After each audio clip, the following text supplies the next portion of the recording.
Good day, everyone. Welcome to today's class. We'll be discussing about the components of Excel, and from there, we'll proceed to advanced topics. Please, let's follow along as we proceed. I promise you, it is going to be a very exciting journey.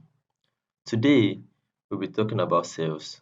But before I proceed, I would love to put this out there because some of us who are new to Excel might be a little bit confused on why my worksheet looks different from yours.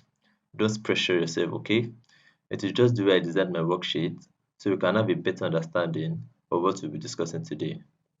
So what are cells? Cells are the tiny little boxes you see on an Excel spreadsheet.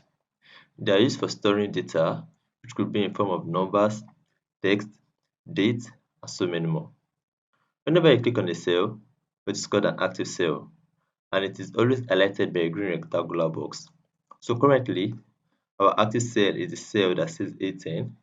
And this is not because A10 is written on that cell, but because it is highlighted by a green rectangular box around the cell, as you can see.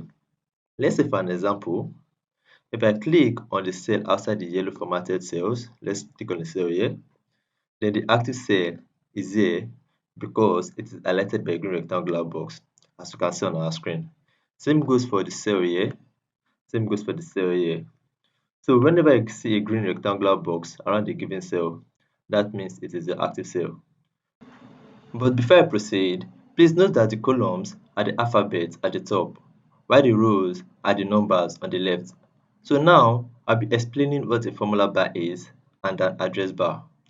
Formula bar appears to be the long rectangular box which is above the columns, which is here. Whatever I write in an active cell, be it date, numbers, or text, it will always show in the formula bar. So basically, the formula bar is used for showing the content of an active cell and also for writing formulas. We will dive into formulas in our future classes, but for the sake of this class, I will be showing us a very simple example of what the formula bar entails. Using the data below, if you click on the cell that contains the number 1234, take a look at our formula bar. You can see that the content of the cell appears in our formula bar. Same goes for every other cell in this worksheet, except for this cell down here because it contains a formula. But I'll be explaining the content of this cell after explaining what an address bar is because it will make things very easier for us. So the address bar appears to be at the left hand side of the formula bar, which is a small rectangular box, which is here. The address bar is used for showing the cell address of a cell. What do I mean by cell address? Cell address is a combination of both the column alphabet and the row number of each cell. So I'll be using the table above to explain what a cell address is. So the cell address for this cell is E10 because it's found in column E and row 10. The cell address for this cell is D8 because it's found in column D and row 8, right? The cell address for this cell is H9 because it's found in column H and row 9.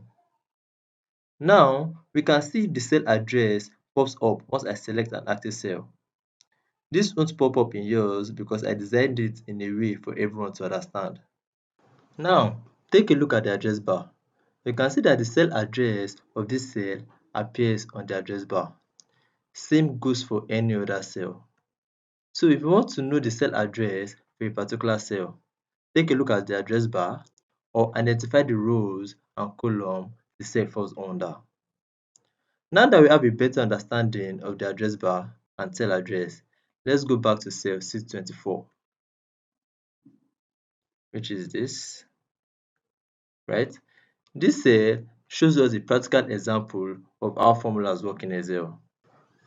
Formulas make use of cell addresses. For this cell, what we are seeing in the formula bar is the multiplication of the content of cell C20 by 10%. What is the content of cell C20? That's 1234 multiplied by 10%. That's how we're able to derive 123.4. So whenever you're making use of formulas in Excel, the formula bar shows us the step and the formula being used to derive the answer on your active cell. So if you want to write a formula in Excel, you make use of the cell address in most cases.